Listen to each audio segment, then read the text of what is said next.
I need you. Oh. What happened?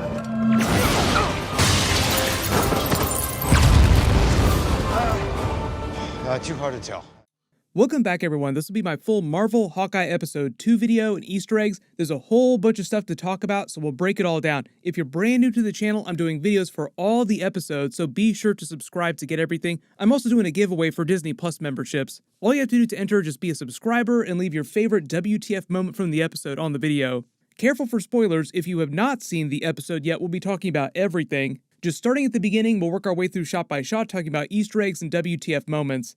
Starting with the episode title, Episode 2 was titled Hide and Seek, which is a reference to the actual plot of the episode, which is Kate Bishop and Hawkeye trying to hide and find the Ronin costume. The plot starts to thicken a little bit with the mystery of Armand's death, but like I said during my Episode 1 video, I think they made it pretty clear that it was probably Swordmaster who was behind it, killing his uncle to gain his inheritance using Hawkeye's Ronin sword, which he stole from the auction. But the actual opening scene starts right where Episode 1 left off with the cliffhanger of Hawkeye ripping the mask off Kate Bishop and grilling her on why she has the Ronin costume. Like, what are you doing in this? They have a much quicker version of the Hawkeye custom intro with 2 arrows hitting the target just to represent Kate Bishop and Hawkeye teaming up. They reveal her apartment is above the pizza shop that sells the pizzas she was feeding to Lucky the pizza dog earlier in Episode 1. And just like a fangirl, she starts grilling him on all his methods and his moves, while he jokes about her being a little kid, just calling her on her skills. Like, the world's greatest archer, are you one of the people that calls you the world's greatest archer? Yes. She says she inherited her apartment. I think that's a reference to her dad, but she doesn't really explain what the apartment was used for before she started living there.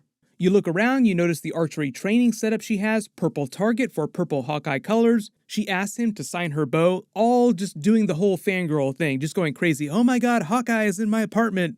Like I said during my Episode 1 video, she is like the world's greatest Hawkeye fangirl. They reveal that he totally knows everything about the tracksuits, who they are, all from his time as Ronin during that 5-year time jump. Now, he doesn't tell her that he was Ronin, and I don't know if she's connected the dots yet, but during Episode 1, Kazi, the clown, has that weird reaction when he sees her in the Hawkeye Ronin costume, like, Ronin, oh my god. So I think the idea is that Hawkeye almost killed Kazi in a lot of these other tracksuits during that time period. So that's why they hate him so much. And surprise, surprise, they tracked her back to her apartment and her name is on the buzzer. So it's more of that record scratch kind of comedy that they're using, the Die Hard level of comedy. They have that funny action scene with the Molotov cocktails, with them just going back and forth. Like I said, the tracksuits are basically meant to be a bunch of incompetent fools. Kazi, the clown, Echo, some of the other assassin characters in the series are meant to be genuinely badass though. It's just the tracksuits that are supposed to be really funny. In a really cool Easter egg, Matt Fraction himself said that he was supposed to have a cameo scene in the series because they're basing it a lot on the plot of his comic book as one of the tracksuits. But when they were getting ready to film his scenes, he wasn't able to travel because of the virus just during that period of 2020. So there isn't any kind of Matt Fraction cameo scene during the series, but there was supposed to be one. They make a big joke about taking off to get more Avengers supplies, but them just being medical supplies from a regular bodega. That's meant to be a reference to the Matt Fraction Hawkeye run.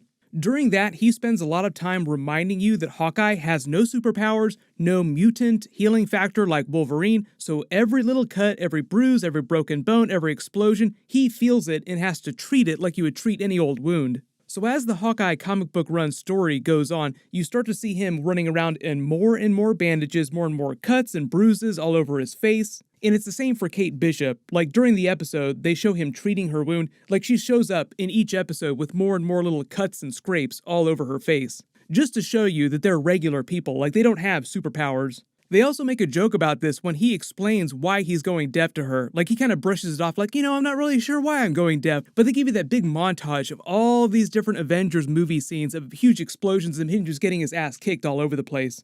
And if it wasn't clear, him going deaf is actually something that they did in the comics. They're being more comic book accurate. They just never really addressed it during the Marvel movies so far. She references the Avengers Tower, and he reminds us that Tony sold it a few years ago during the events of Spider-Man Homecoming. The Marvel people were also talking about that recently. They said that they love all the Fantastic Four Baxter building theories that people have, but it's still going to be a couple years before they officially reveal what's going on with the old Avengers Tower. I did a bunch of videos about that when Spider-Man Far From Home came out because during the scene where they reveal the newly redesigned Avengers Tower, whoever bought it, there are a lot of Fantastic Four Easter eggs in this scene. So I'll add links for that down in the description below. They also remind you that because this part of town that they're in, Midtown near Hell's Kitchen, is also not too far away from where the Avengers Tower used to be. When they go to her aunt's apartment, I believe a lot of the names here are names of comic book creators and some of the members of the Hawkeye series crew. Anytime you see a giant list of names in a TV series, sometimes there'll be a couple Easter eggs, and sometimes they'll just be the names of crew members, people behind the camera. She uses pizza to con her way into the building. They're just doing more Lucky the Pizza Dog Easter eggs. Raise your hand if you also started to want more pizza by the end of the episodes. Like, pizza actually sounds pretty good right now. Like the Hawkeye series is just one secret giant ad for pizza. She shows off some of her lock-picking skills, and we also find out that Hawkeye has a cat allergy, which is actually brand new information. Is there cats in here? No, just cat hair.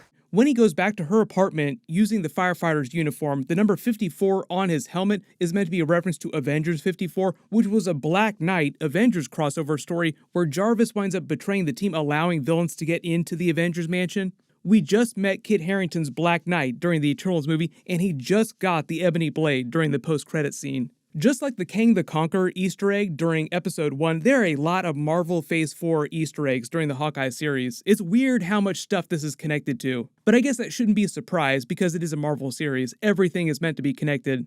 They set up the whole plot with the LARPers and the cosplaying going on in Central Park for the next day. If it wasn't clear, one of the firefighters is a LARPer and stole the costume from the crime scene. When he goes back to Kate Bishop's aunt's apartment, the poster in the background here is Creature from the Black Galaxy. It's meant to be a fictional movie inside the MCU. It's supposed to be a spoof of the Universal Studios Creature from the Black Lagoon movie. But the names on the poster, the actors here, are also big comic book Easter eggs. Moira Brandon was an extremely short-lived character introduced during Avengers West Coast number 100. Hawkeye was a big character during Avengers West Coast. Jeremy Renner even said that he would love to come back to lead a West Coast Avengers team in a future Marvel Phase 4 project, making it sound like Yelena Belova will not be successful in killing Hawkeye during the Hawkeye series. But in the comics, Moira Brandon used to own the house that the Avengers bought and turned into the West Coast Avengers mansion.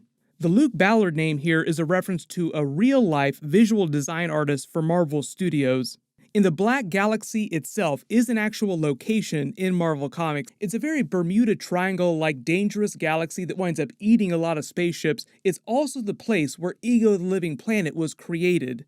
They make a bunch of Grinch references because obviously there's this Christmas theme that runs throughout the series because it's the Christmas holiday when this is all happening. But she calls him the Grinch because he's being so grumpy. But then he says he's only being like that because she stole his Christmas like the Grinch did during the Dr. Seuss story. She officially gives the dog the Lucky the Pizza Dog name, saying she's thawing out his breakfast and icing her wound at the same time. They start teasing out the development of their relationship as mentor and student as he teaches her the correct way to treat her forehead wound. The next day, when he's sending his kids back home, they make another reference to sign language and him going deaf, just reminding you that he is going deaf, and also setting up the big Echo twist later. She is a deaf character in the comics. And they establish the whole premise, him trying to clean up the Ronin mess and make it home in time for Christmas. I'll be home in time for Christmas. Famous last words. When the police start connecting the Ronin costume and Kate Bishop to Armand's murder, you notice that there's another Captain America Rogers musical ad on the TV. There'll probably be even more of these throughout the future episodes, just seeing the Rogers musical ads all over the place. They pass by a bunch of Avengers cosplayers, and she starts joking about him not having good branding as a superhero or an Avenger. But like I said, he doesn't really care about that kind of stuff. He doesn't like recognition. He actively tries to avoid attention like that. He spent pretty much every single Marvel movie after the first Avengers movie trying to retire and not being able to. Like, been trying to get out of the game, but they keep pulling me back in.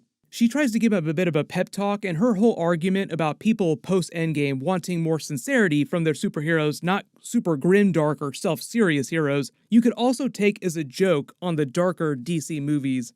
You're so dark!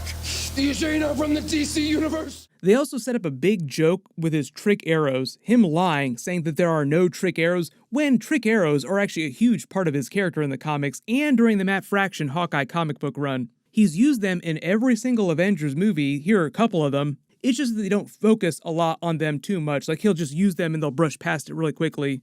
Then when Kate Bishop goes up to her mother's office, she immediately starts grilling Swordmaster about the murder, and then later during the family dinner, just turning it into this big cat and mouse game that she's playing with him. Hawkeye goes LARPing in Central Park to try and get the Ronin costume back from this firefighter, and it's this whole battle royale scenario. They just play it for a lot of comedy.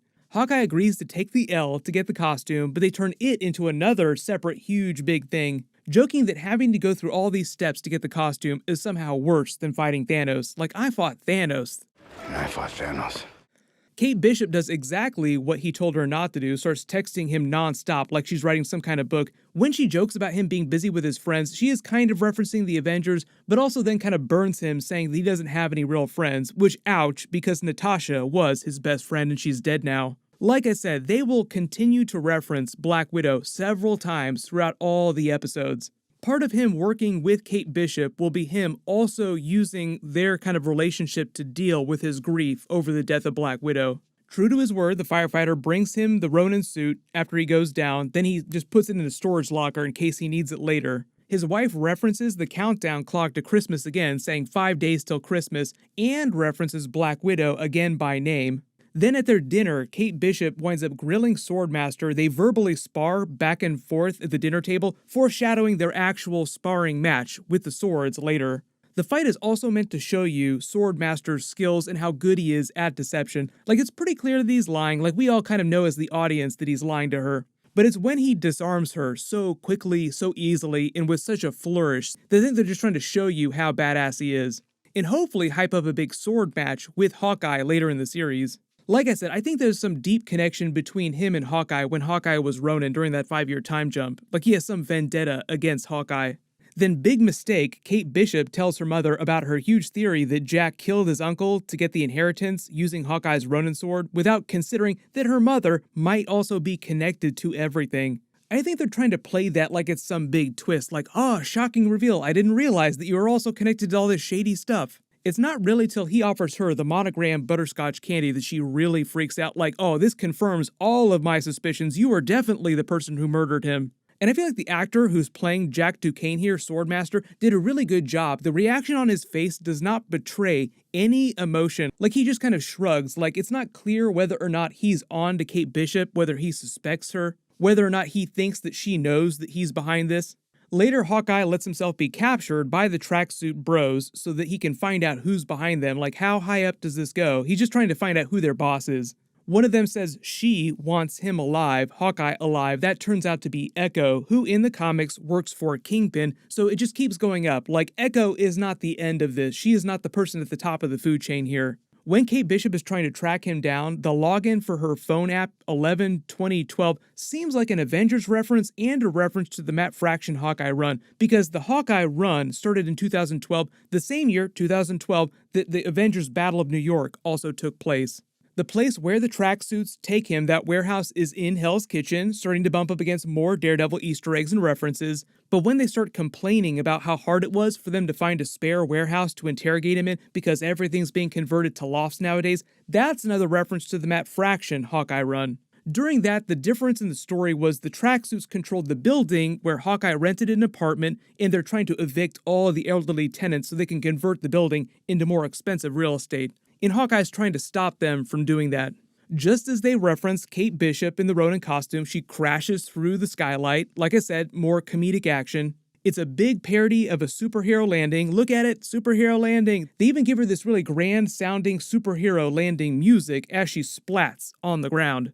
Then when they reveal Echo for the first time, like her debut scene here, the red light is meant to be a reference to Daredevil. She's from the Daredevil comic. She was raised by Kingpin to be an assassin. She is deaf, which is why she's touching the speakers when they play the music, and why she motions to the tracksuit bro to get out of the room.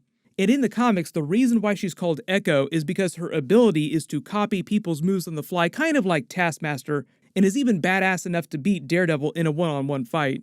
Then, like I said, the new end credits, like all these graphics made to look like the Matt Fraction Hawkeye comic book art, this is all plot from upcoming episodes with them fighting the tracksuits, the car, everything. So it's almost like they're giving you a teaser for episode 3 in comic book form over the credits. But obviously they'll get into more of Echo's character and her backstory during episode 3 next week. And like I said, each episode will air one per week like normal from now on. So my full Hawkeye episode 3 video will post next Wednesday. If you spotted any other big Easter eggs in the episode that I didn't talk about during the video, just write them below in the comments. I think we'll start seeing some more Daredevil and Kingpin Easter eggs as we get more of Echo's character. They are doing a full spin-off series with Echo. They already announced it during that Marvel Disney Plus day and all the trailers. Supposedly that series is supposed to feel like a Daredevil Season 4, like they're bringing back all the Daredevil Netflix characters and actors, and it'll be kind of like they're just continuing on in their storyline.